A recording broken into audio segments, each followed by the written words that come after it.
നമസ്കാരം. ഉച്ചവാർത്ത ആരംഭിക്കുന്നു. ആദ്യം പ്രധാന വാർത്തകളിലേക്ക്.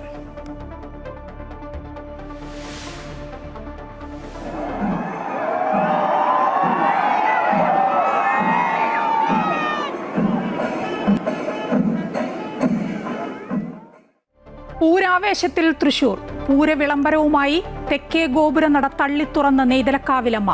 നാളെ രാവിലെ മുതൽ ഘടകപൂരങ്ങളുടെ എഴുന്നള്ളത്ത്.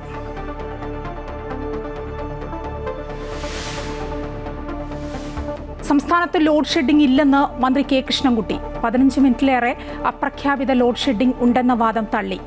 പവർ എക്സ്ചേഞ്ചിൽ വൈദ്യുതി വാങ്ങാനാകാത്തത് പ്രതിസന്ധി. സംസ്ഥാനത്ത് ചൂട് തുടരുന്നു. താനൂരിലും താമരശ്ശേരിയിലും 2 പേർക്ക് സൂര്യാഘാതം. കുട്ടനാട്ടിൽ പാമ്പുകടിയേറ്റ് വീട്ടമ്മ മരിച്ചു. കായംകുളത്തും പാലക്കാട്ടും 2 പേർക്ക് പാമ്പുകടിയേറ്റു.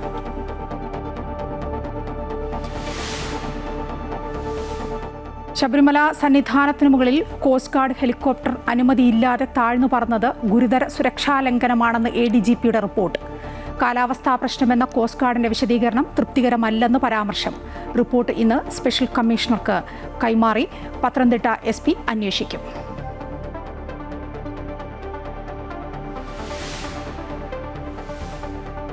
BJPയുടെ വട്ടിയൂർക്കാവ് സ്റ്റേഷൻ മാർച്ചിൽ R. ശ്രീലേഖയെ പ്രതിചേർത്ത് പോലീസ്. ആശാനാഥിനെതിരെയും കേസ്.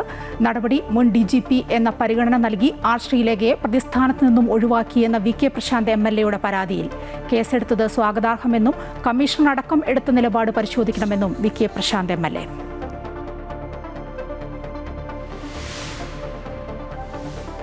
എഴുത്തുകാരനും തത്വചിന്തകനും സന്യാസിയുമായ ഗുരു മുനിനാരായണ പ്രസാദ് അന്തരിച്ചു. വിടവാങ്ങിയത് ശ്രീനാരായണ ഗുരു സന്ദേശങ്ങൾ ജനമനസ്സുകളിലേക്ക് എത്തിച്ച ആത്മീയാചാര്യൻ. രാജ്യം പത്മശ്രീ പുരസ്കാരം നൽകി ആദരിച്ച വിശിഷ്ട വ്യക്തിത്വം.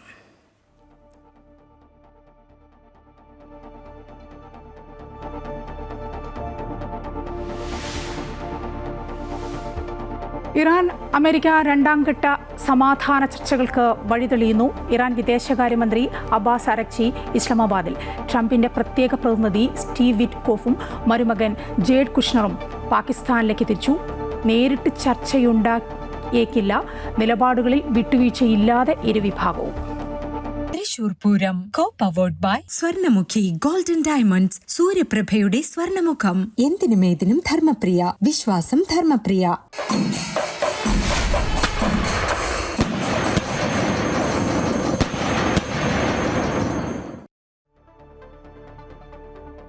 പൂരാവേശത്തിലേക്കിറങ്ങി ശക്തന്റെ തട്ടകം. പൂരവിളംബരവുമായി തെക്കേ ഗോപുരനട തള്ളിത്തുറന്ന് നെയ്തലക്കാവിലമ്മ. നാളെ രാവിലെ മുതൽ ഘടകപൂരങ്ങളിലെ എഴുന്നള്ളത്താണ്. ഏറ്റവും പുതിയ പൂരവിശേഷങ്ങളുമായി ഞങ്ങൾ പ്രതി ഹരീഷ് ചേരുകയാണ്. സതീഷ്, അങ്ങനെ പൂര വിളംബരം ആയിരിക്കുന്നു. നെയ്തലക്കാവിലമ്മ തെക്കേ ഗോപുരനട തള്ളിത്തുറന്ന് പൂരവിളംബരം നടത്തി കഴിഞ്ഞു. ആവേശത്തിലല്ലേ തൃശ്ശൂർ?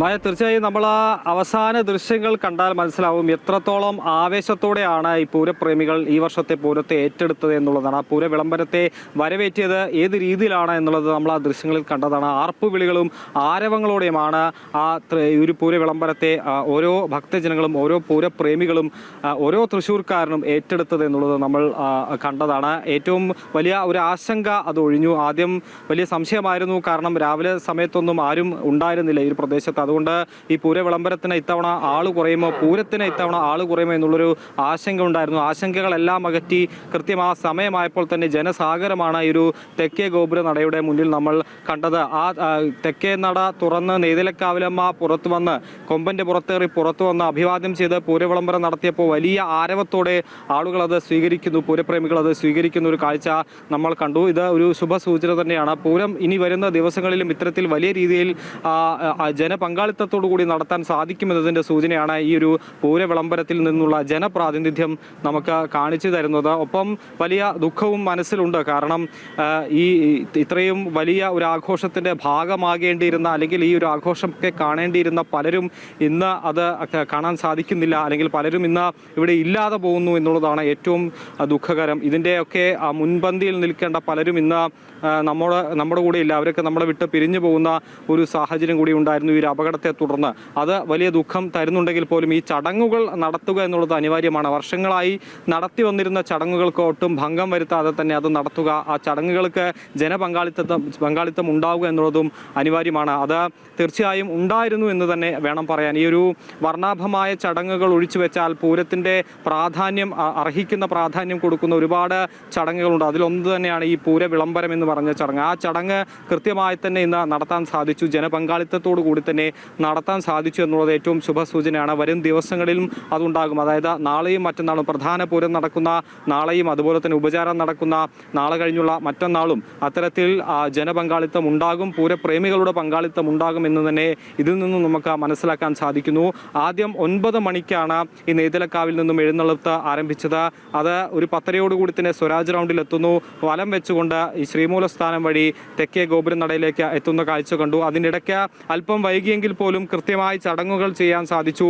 വലിയ താമസം ഇല്ലാതെ വലിയ രീതിയിൽ ആളുകളുടെ ക്ഷമ കെടുത്താതെ തന്നെ തെക്കേ ഗോപുരം നട തുറന്ന് കൊമ്പൻ പുറത്തു വന്ന് നീതലക്കാവിലമ്മ പുറത്തു വന്ന് അഭിവാദ്യം ചെയ്ത പൂരവിളംബരം നടത്തി എന്നുള്ളതാണ് ഏറ്റവും പ്രധാനപ്പെട്ട കാര്യം. വലിയ കൂട്ടം ഒന്നിച്ച് ഇങ്ങോട്ട് വരികയായിരുന്നു. ആ ഒരു സമയമായപ്പോഴേക്കും വലിയൊരു ജനപങ്കാളിത്തം നമുക്ക് ഇവിടെ കാണാൻ സാധിച്ചു എന്നുള്ളതാണ് ഏറ്റവും പ്രധാനപ്പെട്ട കാര്യം. എന്തായാലും വളരെ ശുഭകരമായി തന്നെ യാതൊരു തടസ്സവും കൂടാതെ തന്നെ പൂരവിളംബരം പൂർത്തിയായി എന്നുള്ളതാണ്. ഇനി വരും ദിവസങ്ങളിലുള്ള ചടങ്ങും സമാനമായ രീതിയിൽ തന്നെ മുന്നോട്ട് പോകുമെന്നാണ് പ്രതീക്ഷ. വലിയ ജനപങ്കാളിത്തമുണ്ട് എന്ന് തന്നെ പ്രതീക്ഷിക്കാവുന്നതാണ്. മായ.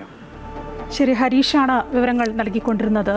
ഹരീഷിലേക്ക് വരാം. കൂടുതൽ വിശേഷങ്ങൾ അറിയേണ്ടതുണ്ട് ഹരീഷിൽ നിന്ന്. അതിനു മുമ്പ് തൃശ്ശൂർ മുണ്ടത്തിക്കോട് ഇന്നും തിരച്ചിൽ തുടരുകയാണ്. കഴിഞ്ഞ ദിവസവും സമീപത്തെ പാടശേഖരത്തു നിന്നും ശരീരാവശിഷ്ടങ്ങൾ കണ്ടെത്തിയിരുന്നു. 200ഓളം പോലീസുകാർ ഉൾപ്പെട്ട സംഘമാണ് കഴിഞ്ഞ ദിവസങ്ങളിൽ തിരച്ചിൽ നടത്തിയത്. സമാനമായി ഇന്നും തിരച്ചിൽ തുടരും. കേടാവർ നായ്ക്കളുടെ സഹായത്തോടെയാണ് തിരച്ചിൽ. അതേസമയം മരണപ്പെട്ടവരുടെ DNA റിസൾട്ട് ഇന്നും വരും. ഇതുവരെ അപകടത്തിൽ മരണപ്പെട്ടവരുടെ എണ്ണം 15 പലരും അതീവ ഗുരുതരാവസ്ഥയിൽ മെഡിക്കൽ കോളേജിൽ തുടരുകയാണ്. കഴിഞ്ഞ ദിവസം വെടിക്കെട്ട് ലൈസൻസി മുണ്ടത്തിക്കോട് സതീശൻ മരണപ്പെട്ടിരുന്നു. മരണസംഖ്യ ഉയരുമെന്ന ആശങ്കയുമുണ്ട്.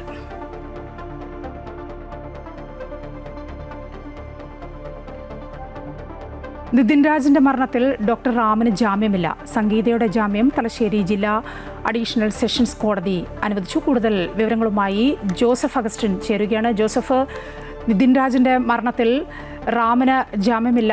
ജാമ്യം നിഷേധിച്ചുകൊണ്ട് കോടതി എന്താണ് പറഞ്ഞത്?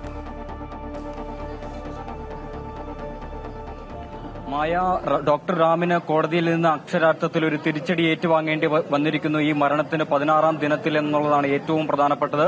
ഡോക്ടർ റാമിന് ജാമ്യം നിഷേധിച്ച കോടതി രണ്ടാമത്തെ പ്രതിയായിട്ടുള്ള അധ്യാപികയായ സംഗീതയ്ക്ക് ജാമ്യം അനുവദിക്കുന്ന തരത്തിലേക്ക് കാര്യങ്ങൾ കടന്നു. ഏറ്റവും പ്രധാനപ്പെട്ടത് ജാതി അധിക്ഷേപം എന്ന വാദം നിലനിൽക്കും എന്നുള്ളതാണ്. മാത്രമല്ല കോടതിയെ അടക്കം തെറ്റിദ്ധരിപ്പിക്കുന്നതിനുള്ള ശ്രമം ഡോക്ടർ റാമിന്റെ ഭാഗത്തുനിന്നുണ്ടായി എന്ന് കോടതി നിരീക്ഷിക്കുന്ന ഒരു സാഹചര്യത്തിലേക്ക് കാര്യങ്ങൾ കടന്നു. എന്തായാലും ഈ മരണം നടന്ന് ഇപ്പോൾ 16 ദിവസമാകുന്നു. ആ 16 ദിവസത്തിൽ ഈ പോലീസ് ഉദ്യോഗസ്ഥർക്ക് ഈ ഡോക്ടർ റാമിനെ പിടികൂടാനോ ചോദ്യം ചെയ്യാനോ സാധിച്ചിട്ടില്ല. ഇതിനെതിരെയും വലിയ രീതിയിലുള്ള വിമർശനം കോടതിയിൽ ഉയർന്നു എന്നാണ് ഈ ഘട്ടത്തിൽ പുറത്തുവരുന്ന വിവരം. എന്തായാലും ഡോക്ടർ റാമിന് കോടതിയിൽ നിന്ന് കടുത്തമായ ഒരു തിരിച്ചടി ഈ ഘട്ടത്തിൽ ഉണ്ടായിരിക്കുന്നു എന്നുള്ളതാണ് ഏറ്റവും പ്രധാനപ്പെട്ടത്. നിരൂപാധികമായി ഇത്തരത്തിൽ ജാമ്യാപേക്ഷ കോടതി ഒറ്റവാക്കിൽ ജാമ്യം നിഷേധിക്കുന്നു എന്ന് പറഞ്ഞ് കോടതി ഇത്തരത്തിൽ ജാമ്യം നിഷേധിക്കുകയായിരുന്നു. അതേസമയം ഡോക്ടർ സംഗീതയ്ക്ക് ഒരു ചെറിയ ഇളവ് നൽകിയിട്ടുണ്ട്.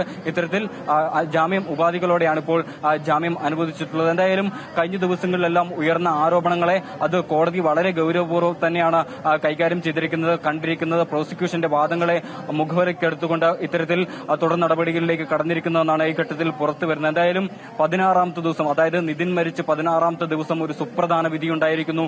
ആ വിധിയിൽ ഡോക്ടർ റാമിന് തിരിച്ചടിയുണ്ടായിരിക്കുന്നു. ജാമ്യാപേക്ഷയിൽ കോടതി ഇപ്പോൾ വിധി പ്രസ്താവിച്ചിരിക്കുന്നു. ജാമ്യമില്ല എന്നുള്ളതാണ് ഏറ്റവും പ്രധാനപ്പെട്ടത്. അതേസമയം രണ്ടാമത്തെ പ്രതിയായിട്ടുള്ള ഡോക്ടർ സംഗീതയ്ക്ക് ഇത്തരത്തിൽ ജാമ്യം അനുവദിച്ചിട്ടുണ്ട്. അത് ഈ കുറ്റകൃത്യവുമായി ഡോക്ടർ സംഗീതയ്ക്ക് നേരിട്ട് പങ്കില്ല എന്നതിന്റെ അടിസ്ഥാനത്തിലാണ് ഇത്തരത്തിൽ രണ്ടാമത്തെ പ്രതിയായിട്ടുള്ള സംഗീതയ്ക്ക് ജാമ്യം അനുവദിച്ചിരിക്കുന്നത്. പക്ഷേ ഡോക്ടർ രാം കടുത്ത ജാതീയമായ അധിക്ഷേപങ്ങൾ തുടർന്നിരുന്നുവെന്നും ഈ കുട്ടിയുടെ മരണത്തിൽ കൃത്യമായ പങ്കുണ്ട് എന്ന പോലീസിന്റെയും പ്രോസിക്യൂഷന്റെയും വാദം അംഗീകരിക്കുകയായിരുന്നു കോടതി ചെയ്തത്. മാത്രമല്ല ഈ നടപടികളിൽ നിന്ന് രക്ഷപ്പെടാൻ, ഈ കുറ്റകൃത്യത്തിൽ നിന്നും പ്രതിപട്ടികയിൽ നിന്നും രക്ഷപ്പെടാൻ കോടതിയിൽ വ്യാജരേഖ ഉൾപ്പെടെ ഹാജരാക്കുന്ന സ്ഥിതിയിലേക്ക്, കോടതിയെ തെറ്റിദ്ധരിപ്പിക്കുന്ന രീതിയിലേക്ക് ഡോക്ടർ രാം കടന്നിരുന്നു എന്നുള്ളതാണ് ഏറ്റവും പ്രധാനപ്പെട്ടത്. ഇതിനെല്ലാം ഒരു തിരിച്ചടി ഉണ്ടായിരിക്കുകയാണ് ഈ ഘട്ടത്തിൽ. മായ, ജോസഫാണ് വിവരങ്ങൾ നൽകിക്കൊണ്ടിരുന്നത്. നിതിൻ രാജിന്റെ മരണത്തിൽ ഡോക്ടർ രാമന് ജാമ്യമില്ല. സംഗീതയുടെ ജാമ്യം തലശ്ശേരി ജില്ലാ സെഷൻസ് കോടതി അനുവദിച്ചിരിക്കുകയാണ്. സംസ്ഥാനത്ത് അപ്രഖ്യാപിത ലോഡ് ഷെഡിംഗ് ഇല്ലെന്ന് മന്ത്രി കെ കൃഷ്ണൻകുട്ടി. ഓവർലോഡ് ആകുമ്പോഴുള്ള സ്വാഭാവിക നിയന്ത്രണം മാത്രമെന്നും കൂടുതൽ വില കൊടുത്ത് വൈദ്യുതി വാങ്ങേണ്ടി വരുമെന്നും മന്ത്രി പറഞ്ഞു. റെഗുലേറ്ററി കമ്മീഷൻ ഹിയറിംഗ് കഴിഞ്ഞു. കറണ്ട് ചാർജ് കൂടാതെയിരിക്കാൻ ശ്രമിക്കും. വൈദ്യുതി ഉപയോഗം 6195 മെഗാവാട്ട് പിന്നിട്ടുവെന്നും ജനങ്ങൾ സ്വയം നിയന്ത്രിക്കണമെന്നും മന്ത്രി ഓർമ്മിപ്പിച്ചു. ഓവർലോഡ് ആകുമ്പോൾ ഡ്രിപ്പാകുകയാണ്. യഥാർത്ഥത്തിൽ അങ്ങനെയല്ല. ഡ്രിപ്പാകുമ്പോൾ നമുക്കൊന്നും ചെയ്യാൻ പറ്റില്ലല്ലോ. അതുകൊണ്ടാണ് അങ്ങനെ വരുന്നത്. ഡ്രിപ്പാകുമ്പോൾ 4 ആൾ ഓഫ് ചെയ്താൽ അപ്പം തന്നെ ഓൺ ചെയ്യും, തനിയാവും. ഓവർലോഡ് വരുമ്പോഴേ ഡ്രിപ്പാകുകയാണ്. ഒരു ട്രാൻസ്ഫറിൻ്റെ കപ്പാസിറ്റിക്കല്ലേ പോകാൻ പറ്റുള്ളൂ. അതിൽ കൂടുതൽ വരുമ്പോൾ ഡ്രിപ്പാകുകയാണ്. ഇപ്പം എന്താ പറയുക, ഗ്യാസ് ഇല്ലാത്തതുകൊണ്ട് എല്ലാവരും ഇഞ്ചക്ഷൻ കുക്കറിലേക്കാണ് പോകുന്നത്. അതീവ ജാഗ്രത വേണമെന്ന് ഉന്നതതല യോഗത്തിൽ മുഖ്യമന്ത്രി. പൊതു ഇടങ്ങളിൽ തണ്ണീർപന്തൽ ഉറപ്പാക്കണം. അംഗനവാടികളിലും സ്കൂളുകളിലും കൂൾ റൂഫ് ഒരുക്കണം. ട്രാഫിക് സിഗ്നലുകളുടെ സമയം കുറയ്ക്കുന്നത് പരിശോധിക്കണമെന്നും മുഖ്യമന്ത്രി പറഞ്ഞു.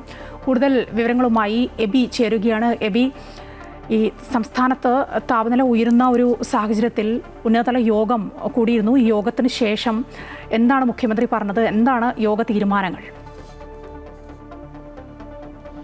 ഇപ്പോൾ നിലവിലുള്ള മുഴുവൻ സാഹചര്യങ്ങളെയും വിലയിരുത്തിക്കൊണ്ടാണ് യോഗം സമാപിക്കുമ്പോൾ അതിന്റെ വിവരങ്ങൾ നൽകിയിരിക്കുന്നത്. ഇപ്പോൾ നമ്മൾ അനുഭവിച്ചുകൊണ്ടിരിക്കുന്ന ചൂട്, ഒപ്പം തന്നെ വൈദ്യുതിയുടെ പ്രശ്നം, കുടിവെള്ളത്തിന്റെ പ്രശ്നം തുടങ്ങിയിട്ടുള്ള നിരവധിയായിട്ടുള്ള വിഷയങ്ങൾ ഈ യോഗത്തിൽ ചർച്ചയ്ക്കെത്തിയിരിക്കുന്നു. അതിൽ അതീവ ജാഗ്രത വേണമെന്നുള്ള നിർദ്ദേശമാണ് മുഖ്യമന്ത്രി നൽകിയിരിക്കുന്നത്. കനത്ത ചൂട് തന്നെയാണ് സംസ്ഥാനത്ത് ആകെയും ഉള്ളത്. അത് പ്രതിരോധിക്കുന്നതിന് വേണ്ടിയിട്ടുള്ള നിരവധിയായിട്ടുള്ള മാർഗങ്ങൾ പറയുകയും ചെയ്തിരിക്കുന്നു.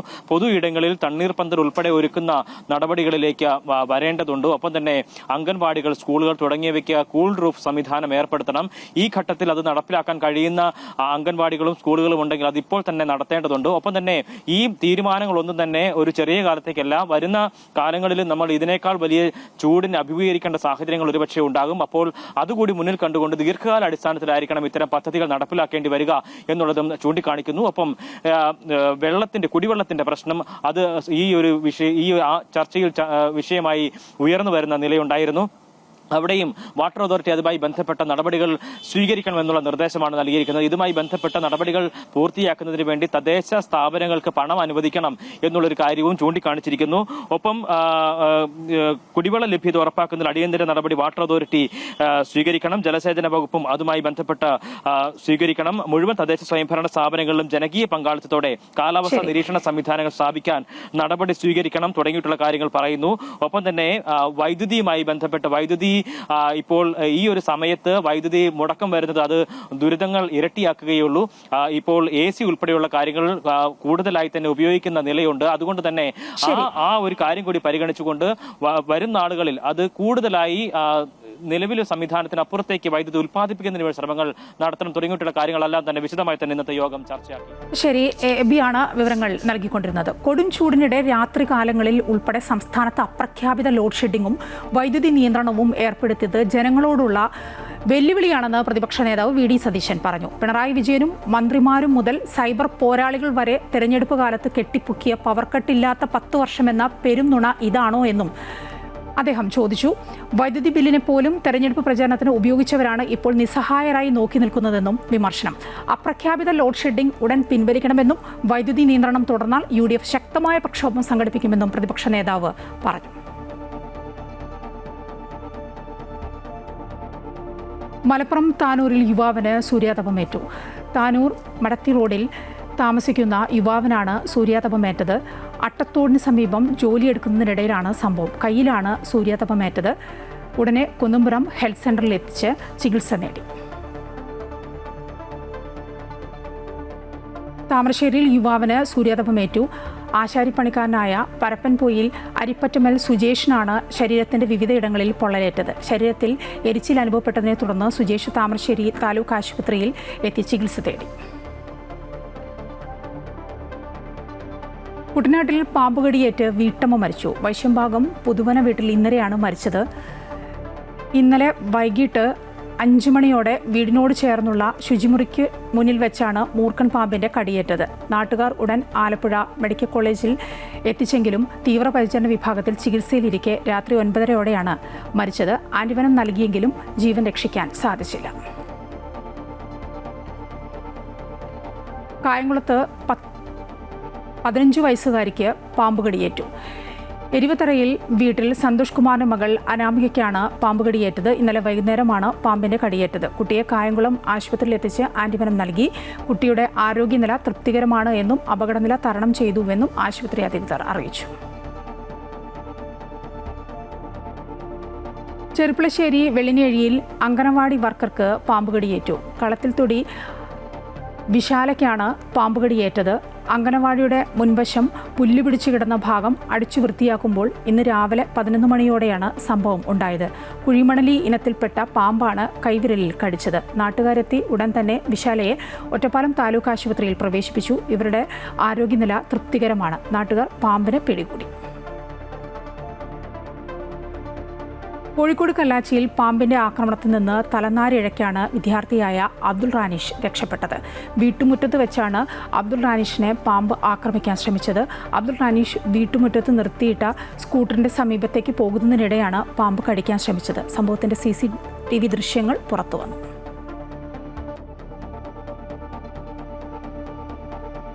തിരുവനന്തപുരം ചിറയൻകീഴ് അഴൂരിൽ വീട്ടിൽ ഉറങ്ങിക്കിടന്ന കുട്ടി പാമ്പുകടിയേറ്റു മരിച്ച സംഭവത്തിൽ ചിറയൻകീഴ് താലൂക്ക് ആശുപത്രിക്ക് ചികിത്സാ പിഴവ് സംഭവിച്ചുവെന്ന ആരോപണത്തിന്മേൽ ആശുപത്രി സൂപ്രണ്ട് DMOക്ക് റിപ്പോർട്ട് നൽകി. ആശുപത്രിയുടെ ഭാഗത്ത് വീഴ്ച ഉണ്ടായിട്ടില്ല എന്നും 2 തവണ രക്തപരിശോധന നടത്തിയെങ്കിലും വിഷത്തിന്റെ സാന്നിധ്യം കണ്ടെത്താനായില്ല എന്നും അതുകാരണമാണ് ആന്റിവെനം നൽകാത്തത് എന്നുമാണ് റിപ്പോർട്ടിൽ സൂചിപ്പിക്കുന്നത്.